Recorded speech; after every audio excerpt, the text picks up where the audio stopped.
Listeners everywhere, welcome to the Movie Show with Joel and Ryan, the weekly fix for your screen addiction and a trusted source for discussion of all things film and television. Please keep in mind that for the purposes of this podcast, Joel and Ryan are not acting as journalists, but rather fellow moving picture enthusiasts. All of their opinions should be taken as such.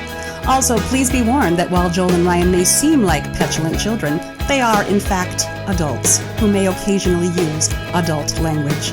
While they promise to bleep out all the worst words, it's a good bet you will still understand what they were saying. And now, with no further ado, here's Joel and Ryan.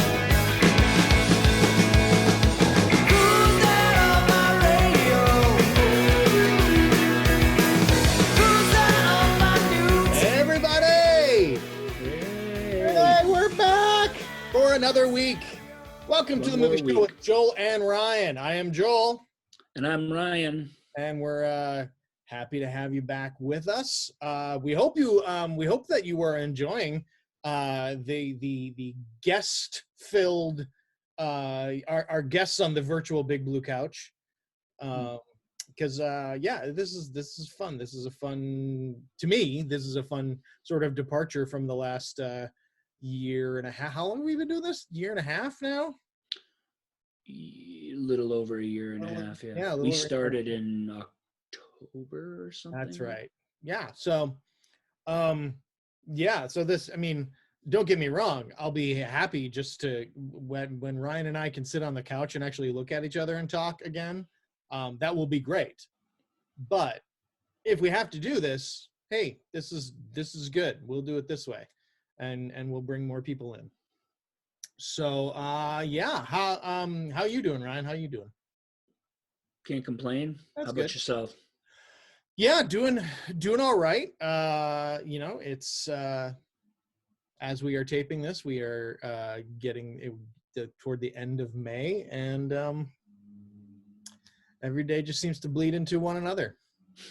So this week. It's a real boy. I'm starting this show off with a bang. Just hey, everything, the world's ending. Yeah.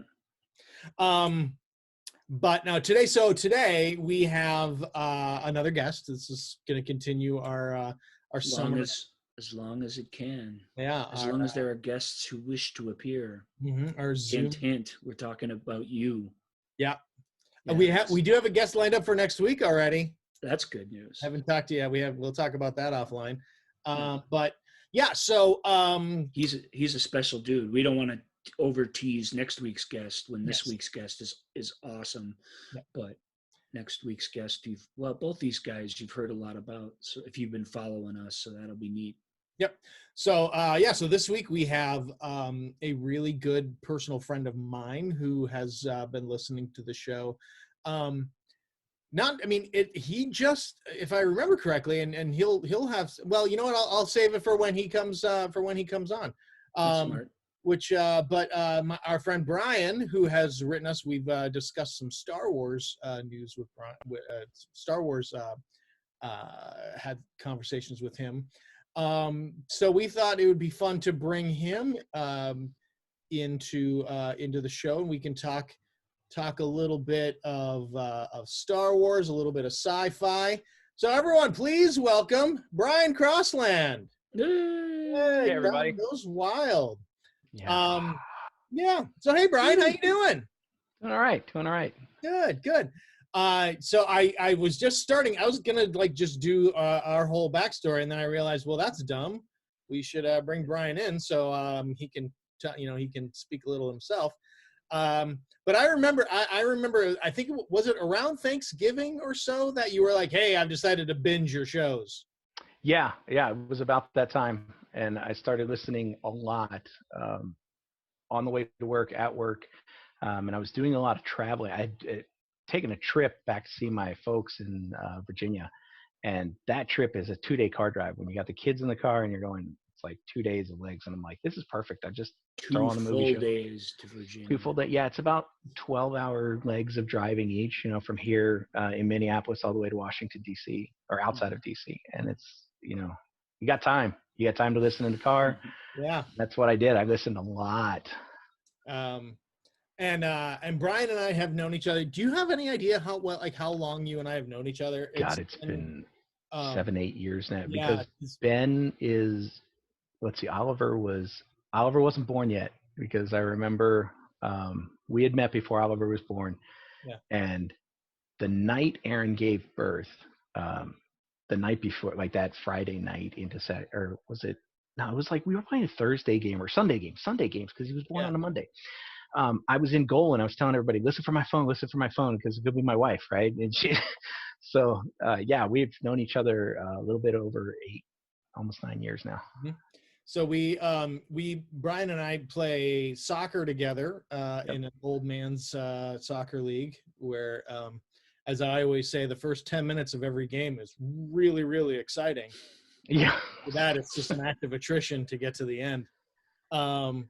And then of course, so once Bryan and I started talking, and Bryan would share that he had some background in theater, had been, had done a lot of productions, been involved in on a lot of different aspects on stage and off.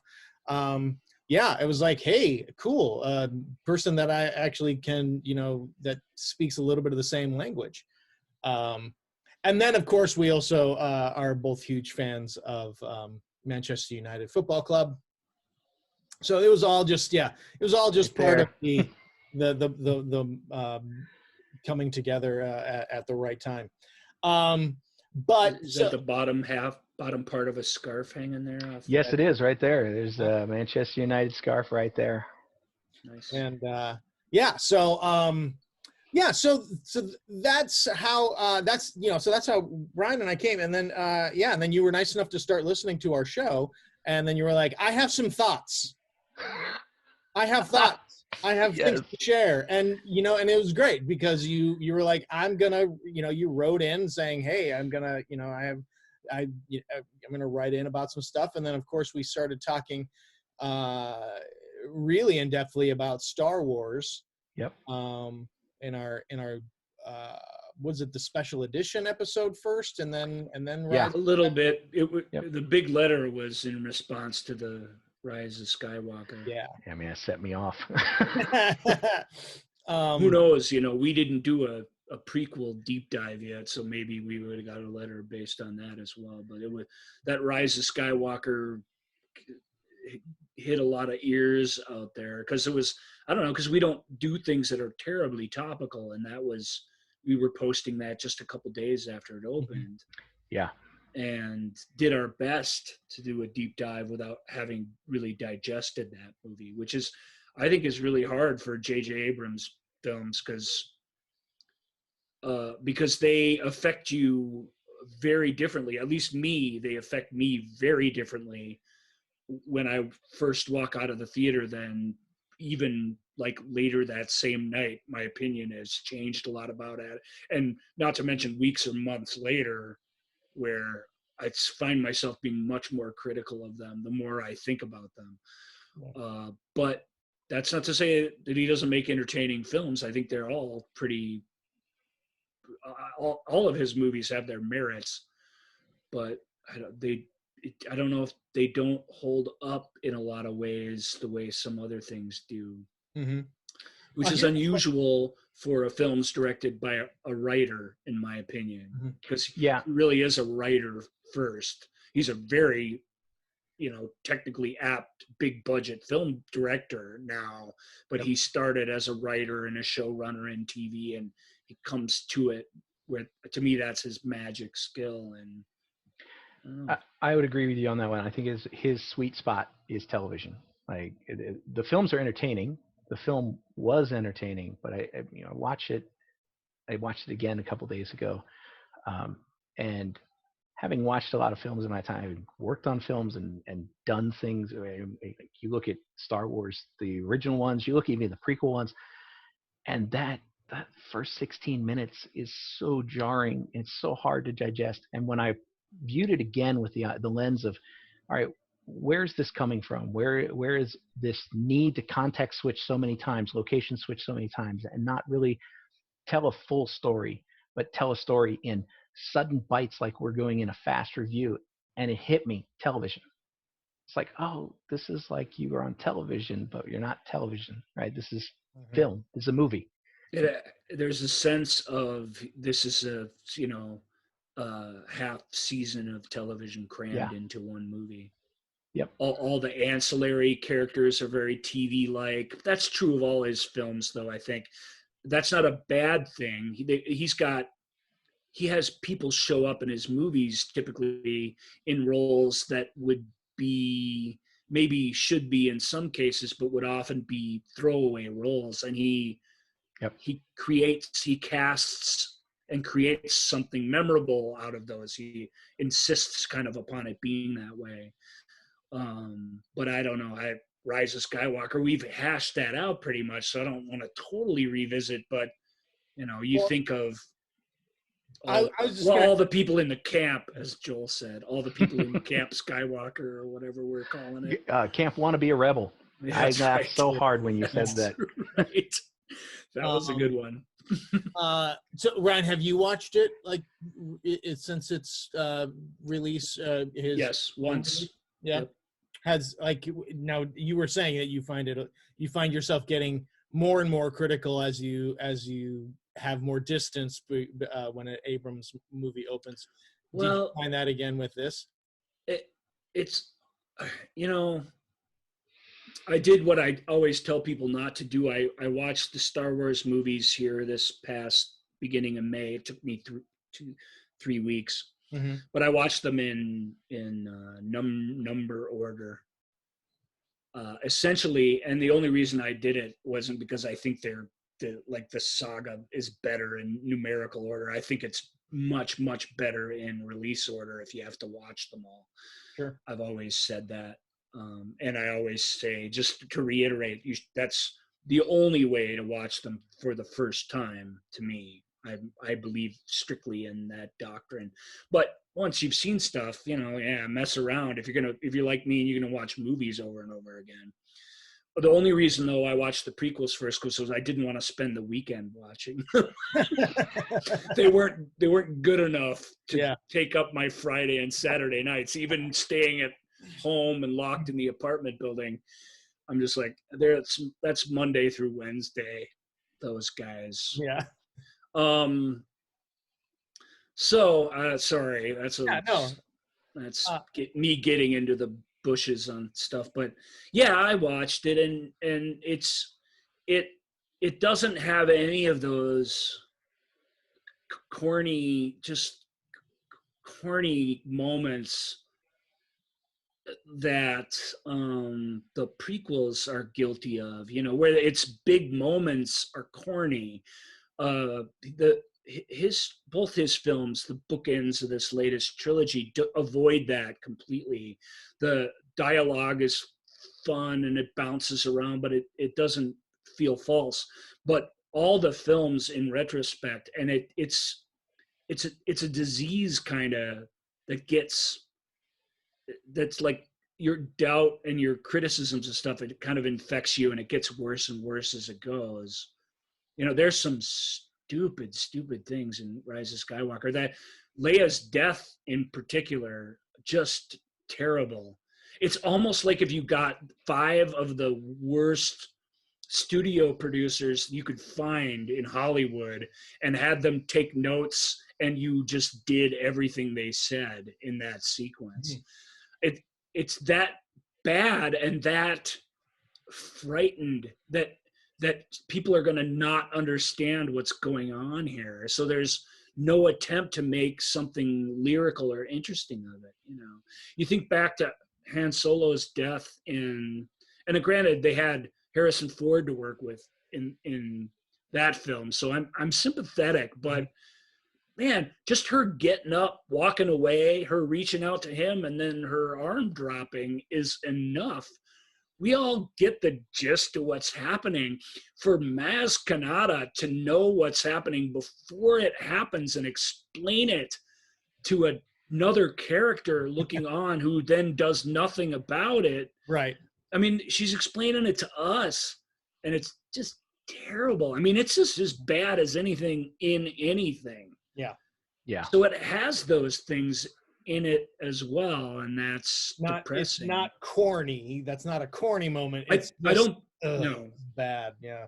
But it's worse in a way than just being corny, which you sort of adjust to. Yeah. When you go back to watch Phantom Menace, there's all these Jar Jar Binks alien fart jokes, and you just, to get to Duel of the Fates, you just have to tolerate that. Right.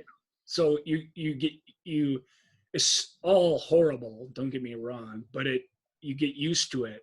Yeah. When something truly bad like that happens, Bryan and I did my routine on Chewbacca's medal back in the episode where we read Bryan's letter. Jesus, that's just, what are you doing? What are you thinking? I think my friend Derek, who's a lifelong Star Wars fan, described it perfectly when I said, after I'd seen it, he'd already seen it. I said, "What do you think?" And he said, "Well, if Reddit wrote a Star Wars film, this is it." Like, it's like literally they asked every troll on Reddit to give them an idea of what should be there, and they put it in there.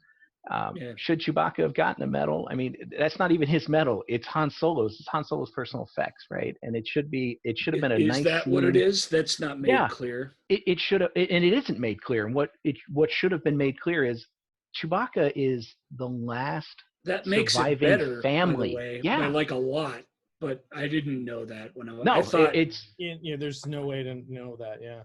Because it's Brian, all. This is Brian for you. Noticed. He knew whose lightsaber was which in the final duel. I'm like, I don't know. Who cares? I like the idea. I actually personally I like the idea that like Leia's been keeping this. This was your medal from 30-some years ago, Chewie, but she just didn't feel like you had earned it yet. Oh, yeah, you know what? Here's my argument for that, right? That would be come on, that would be badass. Oh, man. Mom's not going, she left this to you on her, she willed it. She actually told me not to give it to you, but she's gone now. Said, he will get a medal when I am dead. Oh, God. Yeah, over my dead body, you'll get this medal. Yeah, no. That'd be great. That would take the whole movie in a different direction. Oh, good. Kind of a morbid direction, actually. If Chewbacca is meant to get a medal, right, of all the things that could have been easily done in a special edition or CGI'd in over the 40-some-odd years that these films have been touched up. I mean, they put stupid rocks in to hide R2-D2. Rocks that don't even survive continuity scenes from one to the next. Like, don't get me started on those rocks. You could have put a medal around his neck. Yeah. So ultimately, Chewbacca was not meant to get a medal. Yeah. Let's talk about, because Bryan had mentioned that we are on we are at the anniversary of 40th. The Empire Strikes Back being released. Well, yeah, Memorial Day weekend is the anniversary of all of them, but 40 is a nice round number. Nice round and number. Empire is, pretty much regarded as some people still, the first one, episode 4, but most of us think that Empire is pretty much the best made Star Wars movie that there is. Absolutely, yeah, and I would agree with that. I mean, that was for me. I believe that too, not by a lot, but very, very good. Well, yeah, I mean, for me, it was in my at the time that I saw it, being pretty, still pretty young. It was the first time I was exposed to a film really that did not have a happy ending. I mean, I'd seen sad movies or tragic movies and things, but like this was Star Wars. This was, and then even Old Yeller has a puppy running around in the field at the end, so that you can walk out humming the tune. Yeah, but this was Star Wars, where you're like, after experiencing that first movie and how amazing that was, and then suddenly you're like, well, I mean, what? You're just waiting, and all of a sudden they're like, oh man, this movie had, it was a big education for me, in terms of storytelling. What about, I mean, I know, Bryan, you were like, no, we need to, because Empire's my favorite. Of all of them, of the 9 now, Empire is my absolute favorite. Star Wars was 11. yeah. I mean, the episode 4. Oh yeah, true. 11 because we've gone through with There are 11 Star Wars movies. Rogue One. We've gone through with Solo. Rogue yeah, One's so, my third favorite Star Wars movie. Yes, and for me, more of a war film than a Star Wars film. Yes, and I really appreciate that. I got into a big fight with somebody on the internet over that. It's too bad. You shouldn't fight about labels with anybody, but definitely not with strangers. Mm-hmm. But they were just going off about how, the Star Wars movies need to get back to being adventure films, and Rogue One was an adventure film, and I was like, I mean, no, sure, yes, they're all to one degree or another adventures, but Rogue One is a war mission movie. It's a behind the lines, get the MacGuffin thing and win the war film if there ever was one. It's a Dirty Dozen film, yeah. Exactly. Yeah, it's Guns of Navarone. It's all those movies, Yep. Bridge on the River Kwai, like all of you get that thing, and that's it. Like you either survive or you don't survive. And that usually they don't, and certainly most of them don't. But sometimes they do. I don't know. I don't think it's a foregone conclusion. And at the end of those stories, it changes the course of the overall background that's happening. So there's that overall background story of a war that's happening, and they're going on this mission to do something that, as you said, you go get that MacGuffin, but that MacGuffin changes the course of the war. Right. It's everything. Yep. And that's where I look at that film and I'm like, this is a war film, from beginning to end. And it's even shot like one. Mm-hmm. Yes. It knows it's a war film. It's not, it didn't happen by accident. Yeah. More than any, they all have war right in the name, but more than any of them, certainly since the first one and even more than that one, it's absolutely war. Yeah. And I also think that's what makes Empire really interesting is this, this is that middle act. This is where so many things don't go right. Yeah. Right. And Empire doesn't follow a template. You can't say what it is. It truly is. And the confidence he needed to Lucas to do that, to have the Snow Walkers were created because he needed something exciting where it could fit, basically. You know what I mean? Because he knew the back end of his movie was a lot of talking and discussing and philosophy. He had a good sword duel, but was that enough for the ending, compared to the trench run and the blowing up the Death Star? It's not that spectacular. Mm-hmm. So he's like, I don't know, if we pack it, you got the asteroid field, you got tons of action in the movie, but he's like, if we pack it with action where the action belongs, people won't complain. They'll still leave exhilarated. And he had, he was holding back a big plot twist too that, works as good as anything in movies. Yeah. And just brilliant, because even if you haven't seen episode 4, hadn't seen it before you saw, Empire, right? Let's say you walked in as a kid, you hadn't really seen Star Wars because you missed it in the theater, or you didn't have at home on Betamax or DVD, or sorry, not DVD, VHS, right? And you walk into Empire, you're still getting a story where you understand who's the hero. You're getting an understanding of what capabilities they have. You've got good guys, you've got bad guys, you've got a conflict that's already outlined for you, and you don't need a lot of, I need to go read a whole novel to figure out what I should be looking at in this film, which is what my chief complaint about the 3 recent ones is. I shouldn't have to go read a book and like do a bunch of research on the internet just to figure out who this person is or what their relationship to somebody else is. And when you watch Empire, it's all there. It's all packed in. And at the end, you've got the full arc and you're left with a cliffhanger where you're like, I want more.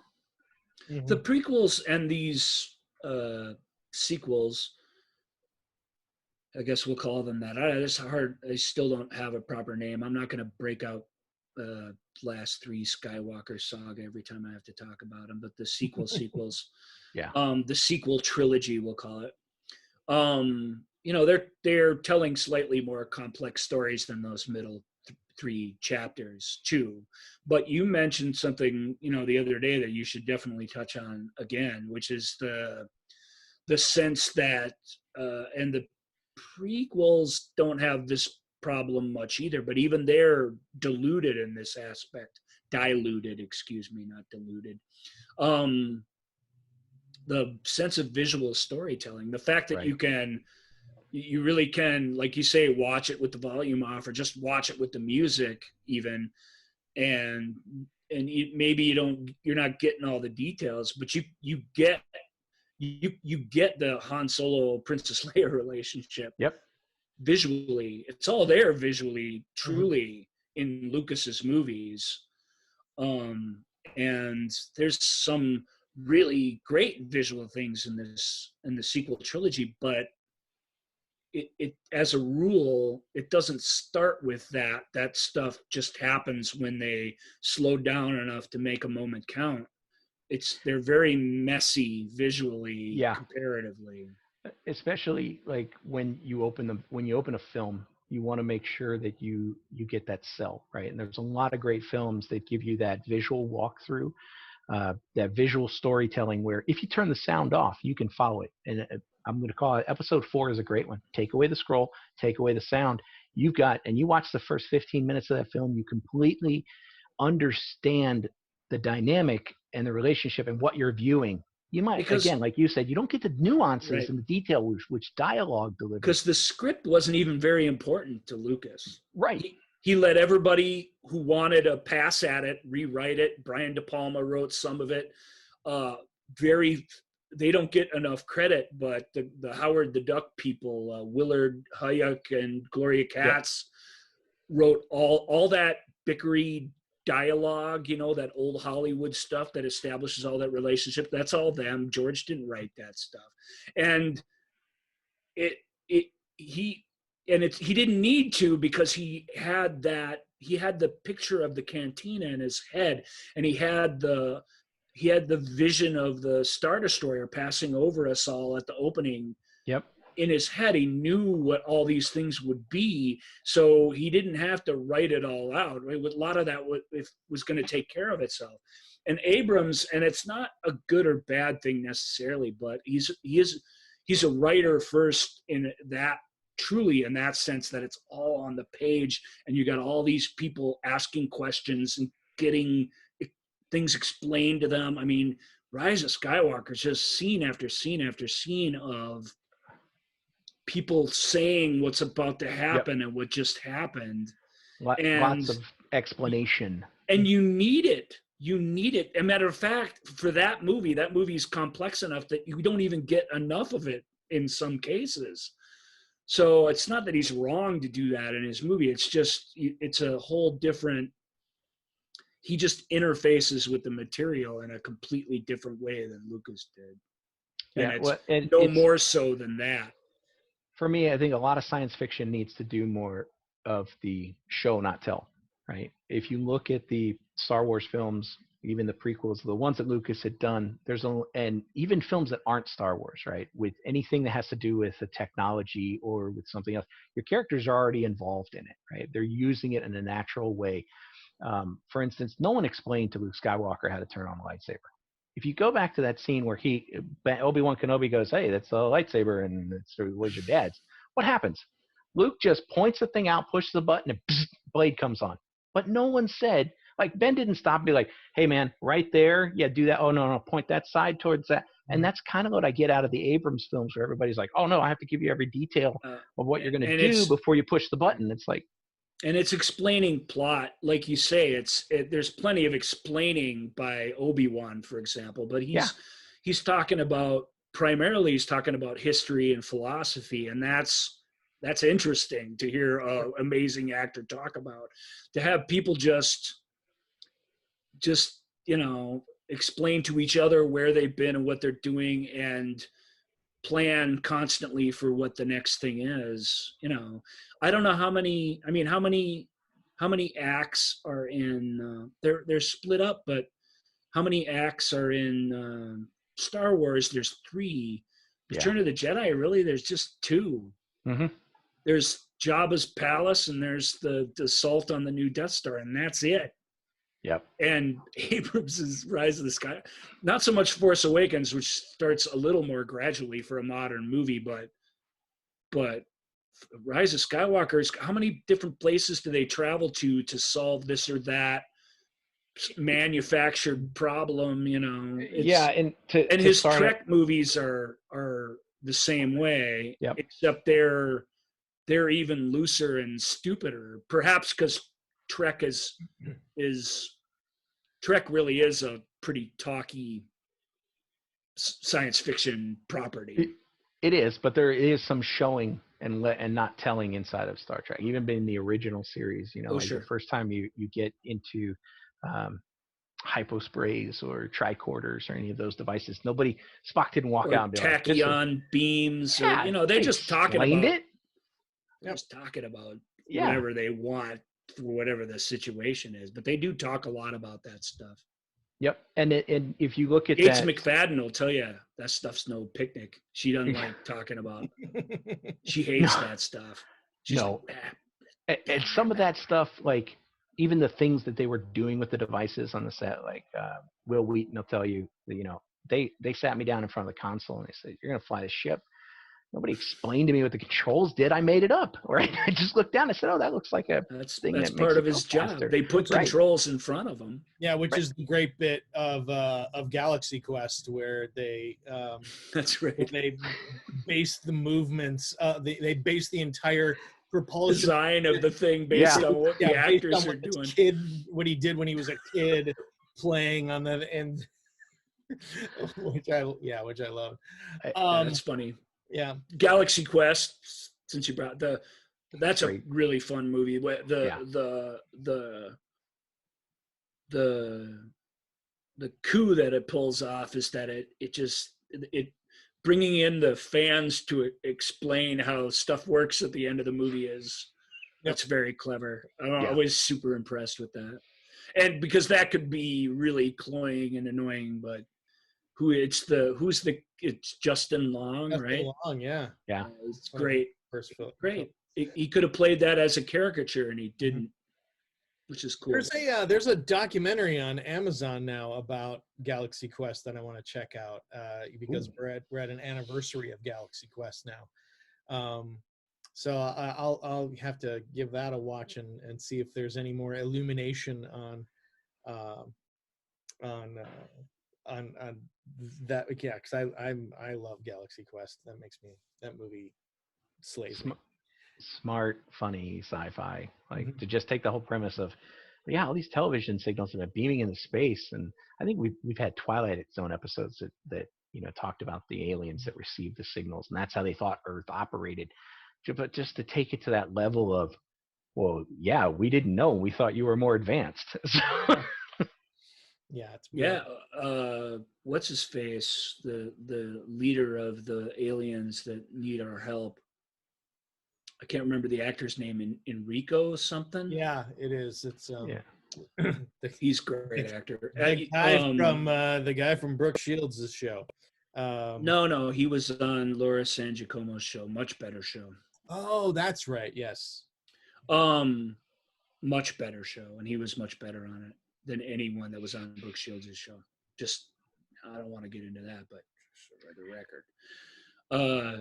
This is the movie show with Joel and Ryan, and if you want to flame Ryan over this, you can do it on their Facebook page or on Twitter. Yeah. Anyway, he's a really good actor, and he's one of my favorite aliens, really, in all of film, because he's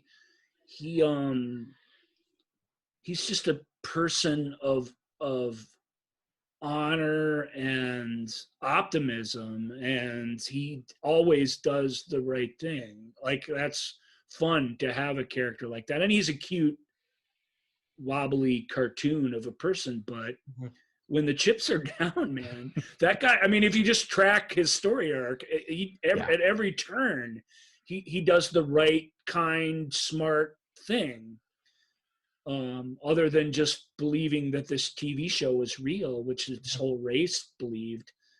He doesn't do anything wrong, which I think is kind of fun. Even though he's very fallible, he always makes the good choice, I think. Enrico Colantoni Thanks. What I was thinking of was Just Shoot Me, not the Brooke Shields show. I was thinking Just Shoot Me, which you're right was the Laura San Giacomo and David Spade, unfortunately. Yeah. He did everything he could to bring that show down, but that was still a pretty good sitcom by the folks who later made Steve Levitan and later made Modern Family. Yes. All right. So and it has that kind of heart, right? Wasn't Judd Nelson on Brooke Shields' show? Yes, he was. He's a good actor, but that show had no heart. So you can't just pull it out of the ether. Yeah. That was a show based on her post Super Bowl role on Friends. It's like, she was funny. Let's give her a show. She didn't suck on it. Whoever wrote that show didn't do right by them. It's just a workplace sitcom. But I think that's the key there, Ryan, is that it is the writer that starts with that heart, right? If a writer, especially in TV, the writer is everything. If you can't relate to the story as a writer and you start writing the material and you're like, I can't relate to this, you're just banging on a keyboard, dude, you're just doing it for money. You're just banging out whatever. Like anybody could have done that. It's the stories where the writer can actually relate with that particular. I'm talking about bad TV, right? Well, yeah, but not necessarily can do it. Good TV, or you don't make a lot of money. They're doing something. Brooke Shields' show had a lot of laughs, but that's it. Yeah. It's the, again, heart. If a writer has their heart in the story, they can see themselves in that story and tell that story with their emotion and their perspective. It comes through, and it makes the job. Joel, correct me if I'm wrong. It makes the job of the actors easier. Well, sure, yeah. I mean, if you have someone who is actually putting thought and a little bit of themselves, a little bit of soul into it, yeah, it makes it much easier to approach the material as a. Well, and that writer Steve Levitan, he writes around his actors. He's got a premise that he set up and characters that he created, but he really, and this can be a bummer sometimes in shows when you see, we talked about Kirstie Alley's character in Cheers, where you see her come in a very actorly way and play a very specific kind of person that's really awesome and just shook life back into that show, and then to see her just slowly turn into Kirstie Alley throughout the show, that wasn't bad either, because she's far goofier and whatever, funnier in real life. But that's how Steve writes. Laura San Giacomo went through a similar thing, but it felt more natural because he's just clever about that. He really wrote to those people's strengths and so that they could put themselves into those roles. And on TV, if you can do that, it's great. So let's, we're talking about, starting with the writer and and the writer writing what they know or writing what they can connect to, and that sense of heart and everything. Talk to me, guys, about whether, when you're approaching science fiction material. I mean, obviously, George Lucas felt very connected to this hero cycle, this, and this idea of this old school adventure. A hodgepodge of all kinds of different cinematic influences, but the major one, and all his works are influenced by the Hero with 1,000 Faces, the Joseph Campbell book in particular, but really all of Joseph Campbell's writing. Yeah, he's Campbell's most prominent disciple. Right. Probably he's surpassed the master in every way in terms of notoriety, but he really follows that to a T. And that's an interesting book to read if you guys have. Oh yeah, I've never read it. Journey, yeah. I mean, it's. But so those stories are, you argued they're fantasy, and I argued against you because why not? Yeah. But they really are. They're about religion and magic, and they're about fantasy things. Yeah. There's no question about that. Philosophy. That's where they're best, that's where their focus lies. So. Right, which is of course why I'm correct. But what I really want to talk about here is but so we're talking about, it starts with the writer, and it's the fantasy wing of science fiction. There's no question. Yeah. But in terms of the writer and everything, I mean, sci-fi. But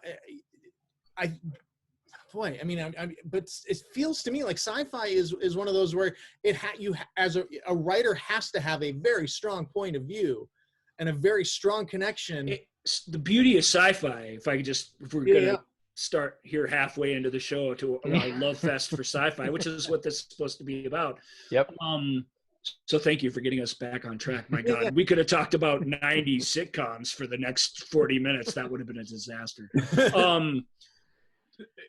The beauty of sci-fi is like we talked about with Rogue One, the war movie. Sci-fi is everything. It's every kind of movie. It's every kind of movie, just like Star Wars, the fantasy. I mean, that's what I love about it. Every genre in existence exists somewhere in sci-fi. Yep. Sci-fi just opens up possibilities. It's a way to open wide your imagination. Whatever you can dream up with, you can lay whatever narrative has come before upon it to great effect, and you're not tied down by the realism of history. And in that way, in some ways, not in every way, but in some ways, you can get to bigger and more earnest emotional truths by doing that, because you get to just have fun with the world building. And so the people that inhabiting it don't have to, they don't have to be part of a baseball strike or World War I or all that specific stuff where you're really beholden to, be accurate with that. Yep. And unless you're Michael Bay and you're making a Pearl Harbor movie, then just wing it. Oh God, that film. Pearl Harbor. Let's make an entire movie. It's almost 3 hours. It doesn't even revolve around Pearl Harbor, except for 15 minutes, I think. Anyway, the sci-fi. Sci-fi. You mentioned possibilities, right? And it's one of the things that when Joel asked me the question, like, what interests you about sci-fi, right? My first introduction with sci-fi was the original Star Trek series on TV, and just the possibilities, the future. My older brother and I would constantly play with, little phasers and tricorders and stuff, and we loved that possibility. And the second next leap for me was Star Wars, right? When I started to watch Star Wars, because now here's another possible future with a different outlook. And here we have good guys and bad guys, and people are at war. It's not like Star Trek where you're solving problems with, science and technology and empathy and humanity. Sometimes it's just conflict. And, sometimes there's evil, and you just have to combat it at whatever cost. Yeah. Yep. And you're right. It is every type of genre. You can find horror, you can find thriller, you can find mystery, you can find drama, you can find comedy, all revolving around science fiction. We just talked about one of the best sci-fi comedies ever, Galaxy Quest. Yeah. What sci-fi does, for me, better than any of the other genres does, is it allows you to step back and view any moral quandary you might be having, humanity, issues of life and death, heady type of stuff, in a lens of future perspective versus past, where that happened in the past.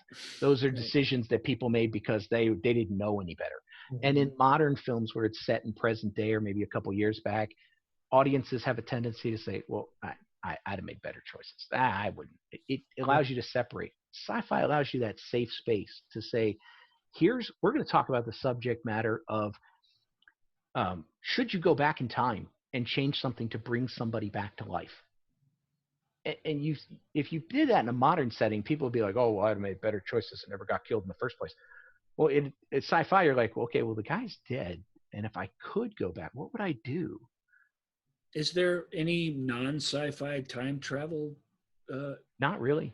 No. No, I mean, yeah. Somewhere in Time. We talked about that last week. Yeah, Somewhere in Time. That's the only one I can think of where there's really no science involved at all. Yeah, the time travel is the time travel happens through meditation, which actually in Jack, I can't remember Jack's last name, but the guy who wrote Invasion of the Body Snatchers, he wrote one of the best time travel novels ever, Time and Again. Right. And in that, it's the same thing. It's different. It's staged sort of for them. Mm-hmm. But it's immersion. It's you believe you're back in time, and that's how you do it. Yeah. It happens in your own mind, and then the mind over matter thing clicks, and so I love Somewhere in Time because of that. And when it snaps back, it happens for such a terrible, awful, ironic reason. Mm-hmm. Yes. But that's not a science fiction movie. Otherwise, I can't think of any that aren't. But I get what you're saying. I mean, it's not so much, should we, like Back to the Future, should we, would we, could we? It's about how the little choices you make, or even the punctuated moments in your life create everything that you are. Yeah. And there's a lesson there that you got to be bold, be brave, make the most of those every time you can, because they're everything. They ripple through the time and make you who you are. Yep. And those are things that we still talk about, right? When you talk about, should I make that decision? Should I go forward with that? When it comes to science fiction, you're like, time travel aside, I'm a huge Doctor Who fan. Time travel aside. Time travel is great. Time travel is fantastic. God, I love Doctor Who. But and I'm not talking just the moderns here. He explains a lot of things too. He does, but it's always in a he and she in a lesson, right? Like, you shouldn't do these things because there's certain fixed points in time that you can't. We could do a whole show. That's a whole subject matter. But what I wanted to get at was, there are things about science fiction that you will continue to talk about for decades and not realize that you're still talking about science fiction, where you don't do that with fantasy, you don't do that with modern thrillers, you don't do that with horror or modern films. For instance, when I say it's 2020, where's my flying car?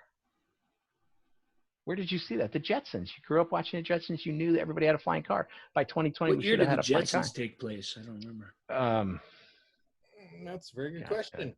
That's a good question, Joel. You gonna hit that for me? I don't think you're gonna find that. I think it was just generic future, but who knows? Yeah, and some people are still asking, like, where's my lightsaber? I saw that in Star Wars. Now, why haven't we invented that? And in some cases, you just need the gumption to go find it. Those lightsabers were created a long time ago in a galaxy far, far away. Yeah, you should be fair enough. You just need enough startup capital to mount an expedition, which granted is going to be tough. But no, not really. Just tweet at Elon Musk. I'm sure he'll just throw some money at it. Go get it, man. Those things are out there somewhere. Flying cars, on the other hand. Flying cars. But you know what is out there is some things that actually came out of Star Trek. Your tablet is, those things were in Star Trek. Even from Next Generation, the communicators, there's an entire company that makes those for medical personnel. So they don't have to juggle things in the OR or in the, while they're going to visit patients. It calls to a personal device. They can just tap it on their shoulder.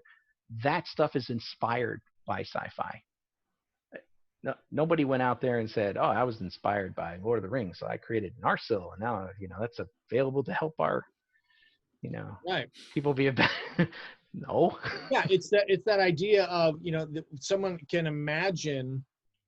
Well, that's one of the things that I love about Gene Roddenberry and the way he described how he viewed science fiction and Asimov also a little bit is this that mental exercise of, okay, where logically can I play this out? If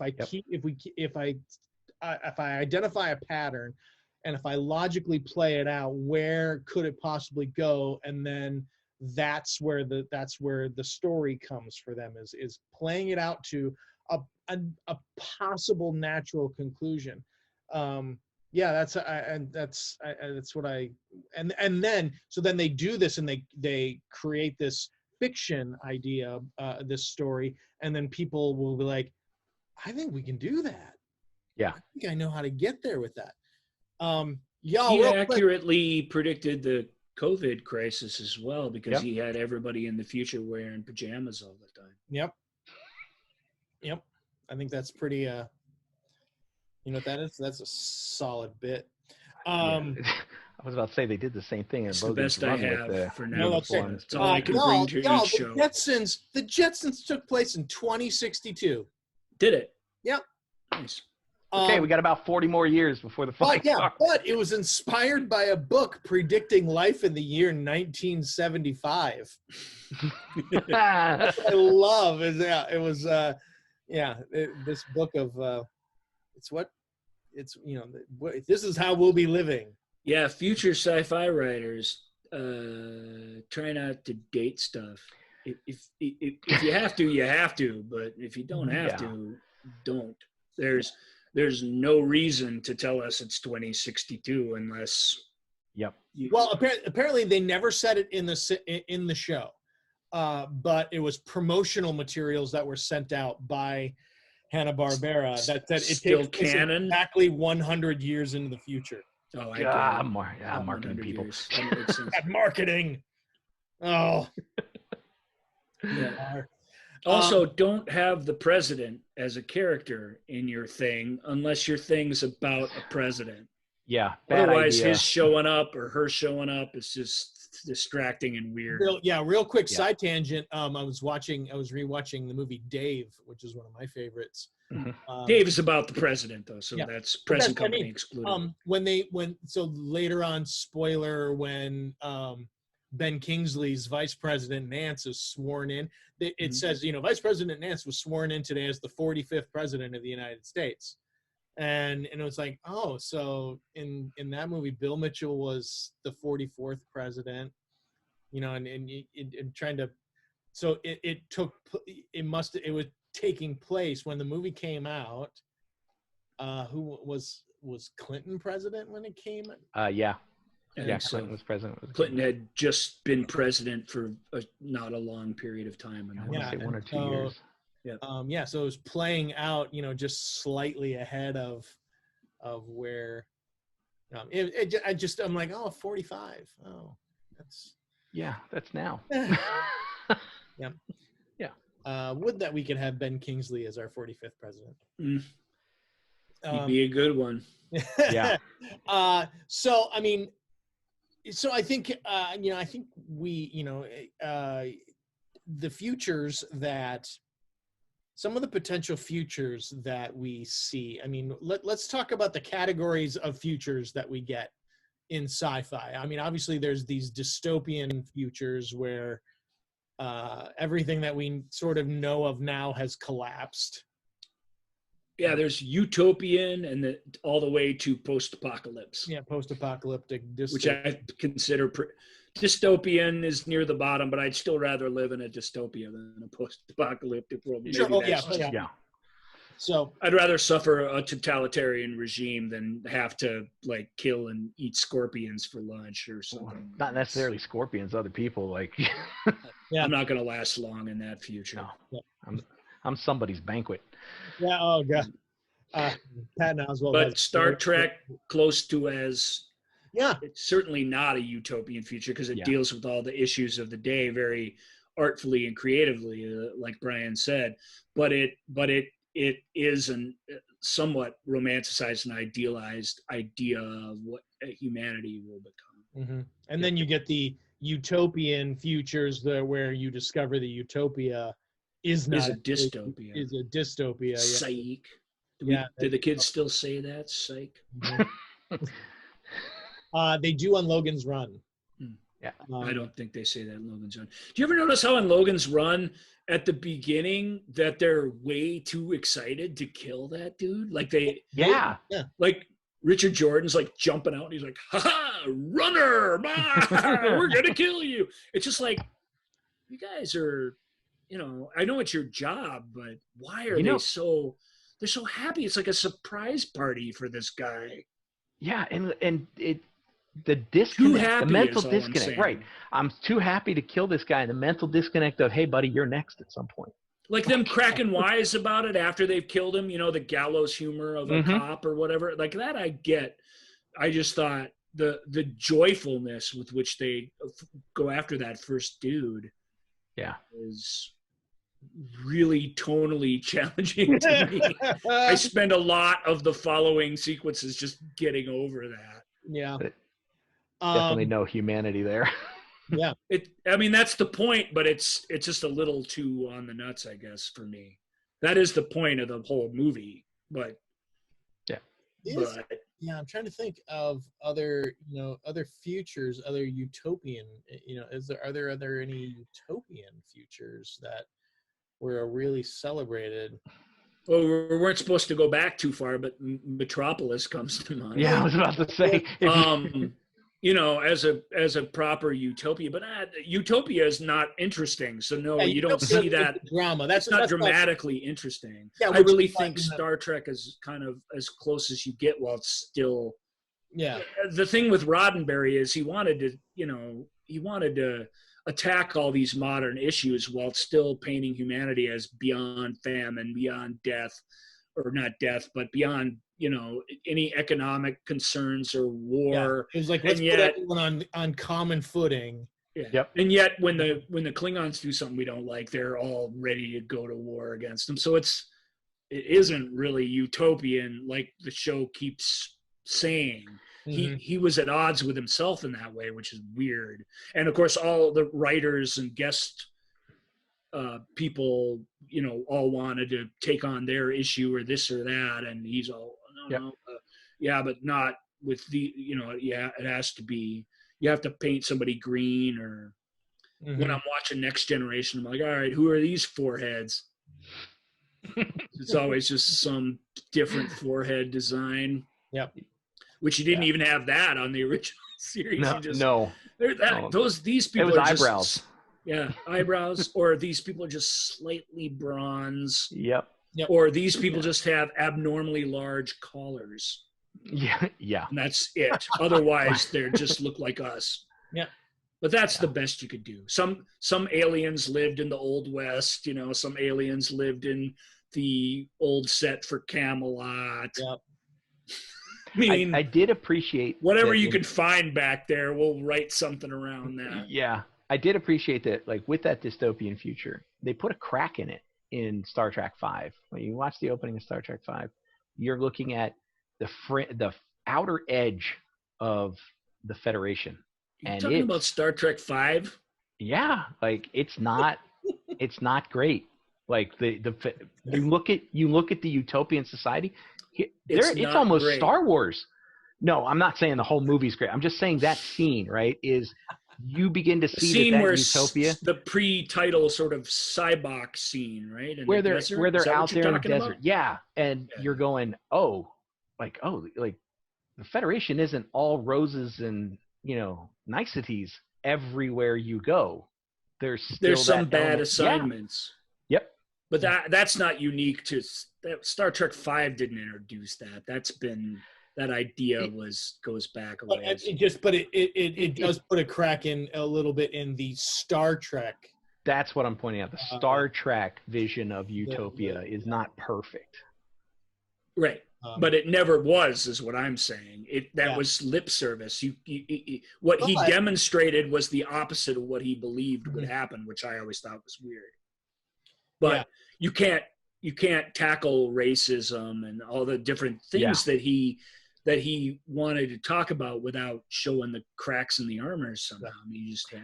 Hey, and Sci-Fi makes a great place to tackle those types of issues where people feel safe talking about them. Yeah, my favorite bit in my favorite modern Star Trek film, which is this I don't love any of them, but the most recent one that came out has that great scene where Scotty's, they're in that vintage crashed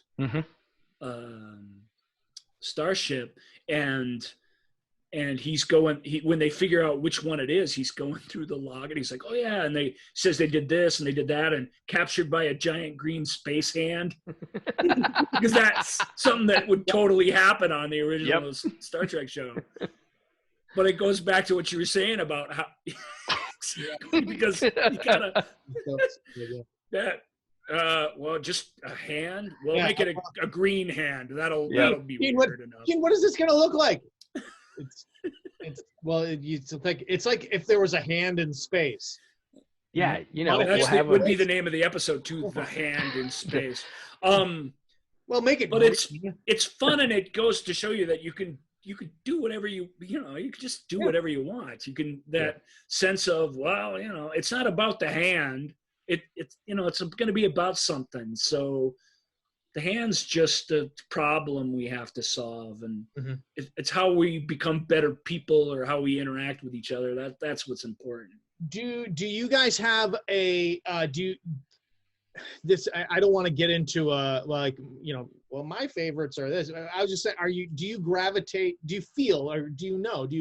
more towards something that takes place in a sci-fi that takes place in a distant future, or sci-fi that takes place in our present, sort of like in what we didn't know that this was going on, like a Men in Black or a Contact, or something that takes place in our now. There's you just sort of made that question up. Maybe Bryan will answer better than me, but you made it impossible to answer with just those two examples, because Contact is, to me, Contact's the bomb. I mean, it's not a perfect movie, but it's a near perfect novel. By one of the great thinkers, not just in science fiction, but in science in general, that came up with that story. And the film gets a little hokey with bits of it, but it basically plays that story straight, which I really appreciate. So I love Contact. I'm not the least bit cynical about that at all. And that's what normally I would say, well, I want to be kind of swept away. I was going to say, is Contact, for you then, is Contact sort of the rule or the exception to the rule? It's probably the exception, but if you can do it as good as Contact, Sure. Yeah, I mean, it's like huzzah. I really liked Arrival, and that's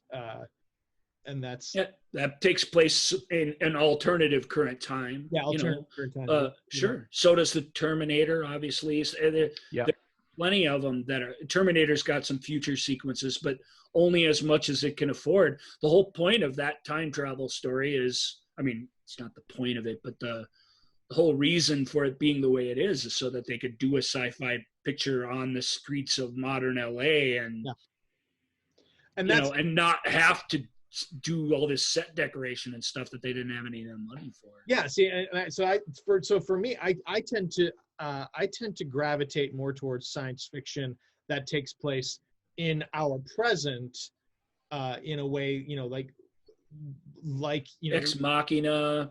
That's a great one. That's not necessarily our present, but it's really our reality just extended a teeny bit, or something, or that idea of, well, this is happening, you just don't know about it. What did you mention? You only, in all our discussion with Bryan about what we were going to talk about on the show, we only mentioned two movies, and they were Empire Strikes Back and Replicas. Replicas. Oh, we haven't mentioned Replicas yet. Well, we shouldn't talk too much about Replicas, because Replicas did nothing to earn our time. But there's an example of an idea movie that takes place essentially in the present that is just terrible in every way. Because... Good idea, horrible execution. Yeah.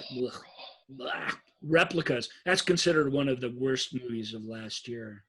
Yeah, and I watched it. It's got Keanu Reeves in it. It's got a good cast, actually. Yeah, it does, which surprised me that it would be so bad. And it's got a good director who's made some interesting movies. So it really is it's a noble failure, but a failure with a capital F, nonetheless. Yeah. Yep. So that which movie of those types work. of doesn't work at all. Yeah. What about you, Brian? Where do you have a feeling either way? Do you gravitate towards one or the other? It really depends on the subject matter. I mean, if your setting is good, right? If your world built setting is good, whether it be a modern setting and just slightly ahead of the future, like Jurassic Park, for instance, where you're saying, yeah, well, here it is. This is modern day, but on this that's an adventure. We have these with right with a little dollop of science in it about cloning. Right, we're gonna clone dinosaurs and we're gonna make them, live again. The cloning part is fun, but it's not the point. Is let's run around and be chased by dinosaurs. Yeah, even Crichton would tell you that. He's trying to teach you a lesson, like all his stories teach you a lesson. But yes, and that lesson is from Ian Malcolm in his whole "you were too busy thinking about whether you should do it or you were trying to do." What was it? Preoccupied with whether or not you could do it, not thinking about whether or not you should do it. There's your life lesson, folks. Did you hear that they found an unpublished Michael Crichton book? No, I did not. Oh, it really? takes place in an amusement park where nothing goes wrong. Oh, can you imagine? That's gonna be great. Is that Ready Player 2? I don't know what it will be called. Oh, yeah. He wrote a lot of he's a sort of science fiction writer. He's a really sciencey writer, but he's always telling some other kind of story. I mean, Jurassic Park's it's just a monster movie. I consider it a jungle adventure, even though the jungle is made up, because it's literally even. The movie especially, but the book even is like, let's just get to the dinosaurs, man. The book was a little get to the dinosaurs. Well, in the best way, right? I mean, it's because it's both. It's this exhilarating, fascinating, amazing, impossible thing, and yet it's this terrible, you should never do this in a million years sort of thing. It's both. All his stories are both. They're inviting and exciting, and they're also but not like this. They are truly morality tales, all of them. I can't think of a single story of his that isn't. Yeah, and see that's even Andromeda Strain. The lesson is better make sure that the fax machine is working. Yep. Going back to what you were saying, Joel, does the setting, the actual world built setting, attract me more than that? No, it's really about what the subject matter is, right? Subject matters. Yeah, how you present it. So Replica's attempted to present this subject matter on cloning and just fell flat on its face. Mm-hmm. But in other movies where you're it was the other one that I watched recently was See You Yesterday. I mean, that one is on Netflix. Yeah, it's on Netflix with Michael J. Fox. Yeah, he is in the beginning, and that's just a little homage nod towards Back to the Future, which a lot of people say, oh, the movie's a Back to the Future movie, and yes and no. I mean, the subject matter you're really examining is, should you go back if you had the ability to go back in time, which these kids create, do you do that to change a point in time? And what the movie throughout, spoilers people, you're learning that sometimes things happen, and no matter how much meddling you do to try and change it, you're not fixing it, you're making it worse. And at some point you need to stop. And that's not the lesson the main character learns. And they end the film, and that's where you see a lot of the critics, professional critics, are like, hey, it's a great film. And then there's all these people on IMDb who are just like, trash, trash, trash, because they didn't mentally get the leap that here at the end of the film, the main character still hasn't learned her lesson. And that if you follow the logical conclusions of the number of people who have died and who's doing, like she's trying to rescue people, and it's basically trading a life. At some point, it's hers, and she dies. But instead of showing you that on the film and beating you over the head with it, it's an interesting question. Would we, or could we, or should we? But I've never. When it comes down to just that, I'm always. I mean, you can still make an interesting story, but the answer is always no. Don't do that. The answer is always no. Don't do that. There's no time travel movie where it's like, whew, thank God we had time travel to solve all our problems, because it never does. Right. But to keep my interest, it's got to be more than just that question, because that question's an easy one. All of our literature answers that for us. There's the great ones that happen in modern times.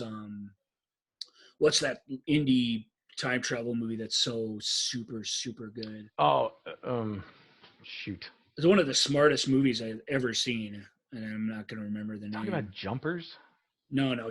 Good Lord, not Jumpers. I was about the first to say, line in God, Jumpers. I hope you were not talking about Jumpers. No. Jumpers. The first line in Jumpers ends with him calling the audience a chump. So you can't say you weren't warned when you sat through the rest of that piece of crap. Yeah. No, it's not that. It's the things I did when going on a date. I have to look it up.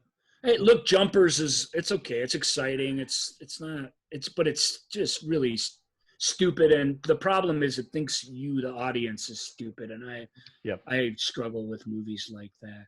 Time travel. Well, like there's Looper. There's nope. Cheaper. Like cost $30 cheap, but brilliant.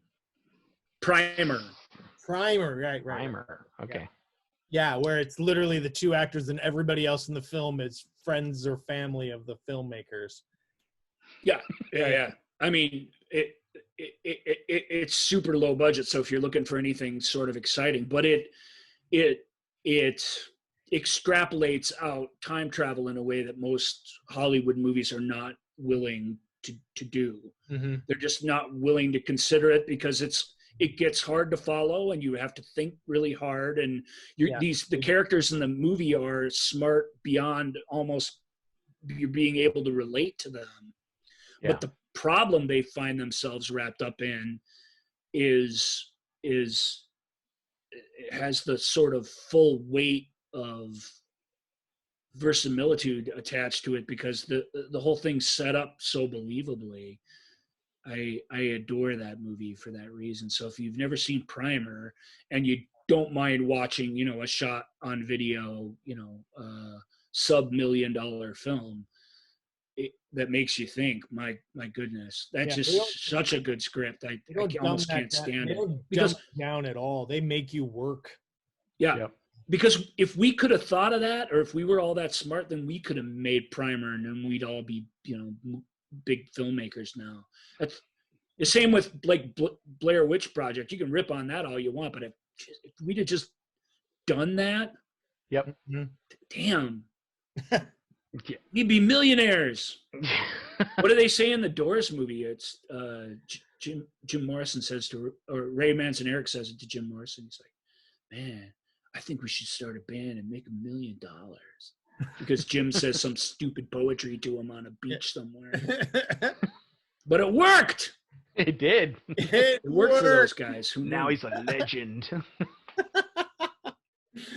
Well, I mean that's pretty much it for our discussion. Does anyone else have any? I mean, are there any sci-fi that we're missing?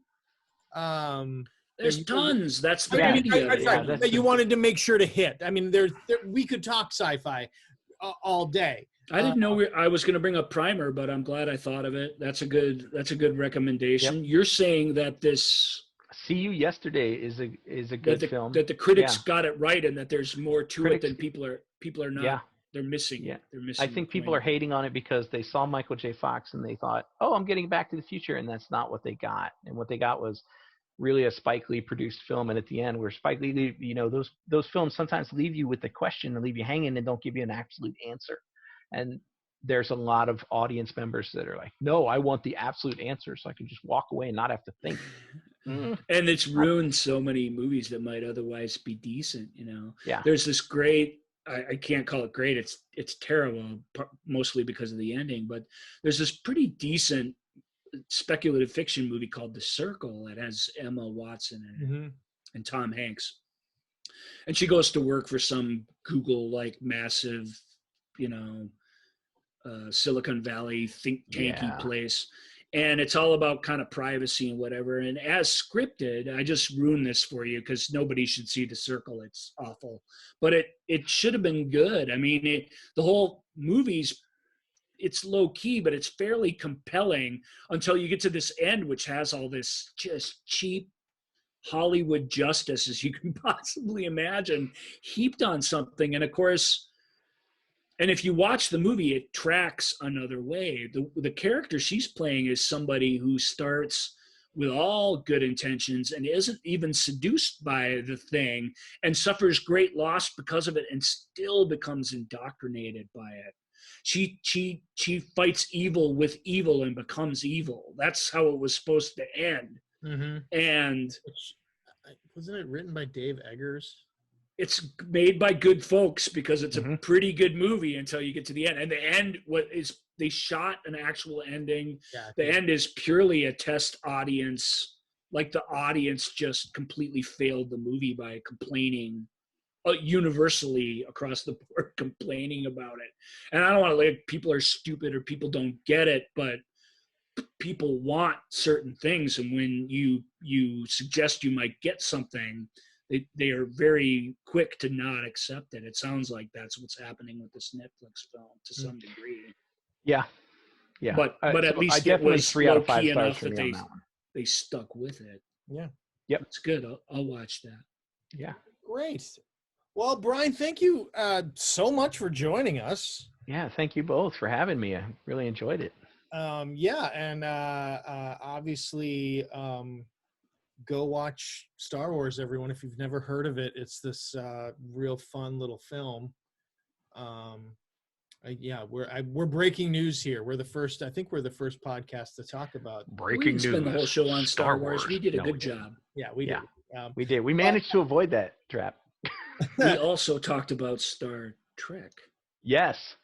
Look at that. Oh my gosh, 2 fandoms in the same location and not fighting each other? We like all kinds of music, country and Western. Wow. All right. Well, I think that is going to do it for this week. You can please reach out to us. Yes. We would love to hear more thoughts on this stuff. You can reach out to us on the Movie Show with Joel and Ryan page on Facebook, at Ask Joel and Ryan on Twitter and Instagram, and askjoelandryan@gmail.com. Come be on our show like Bryan. It'll be awesome. Come be on our show. Come talk to us. Give us, if you don't want to be on our show, but you still want to tell us how amazing we are. And you can critique us anonymously, but we will find out who you are, and we'll come get you. Or you just want to say, hey, I totally disagree with either Joel or Ryan, or we just think Bryan's opinion sucks. Get up there and let us know. You won't be the first. Yep. But yeah, we'll be in fine company. Yes. Please, obviously, feel free to reach out to us. We would love to hear from you. Once again, thank you so much, Bryan, for joining us. Yeah, thanks for having me. Yeah, thanks. It was a pleasure. And we will see you all next week. Bye, everybody. Bye. Thank you for listening to The Movie Show with Joel and Ryan. Remember, all views and opinions represented in this podcast are personal and belong solely to the speaker and do not represent those people, institutions, or organizations that the speaker may or may not be associated with, unless explicitly stated. None of these views and opinions were intended to malign or deceive. And now, here's the producers, circa 1982, to play us out.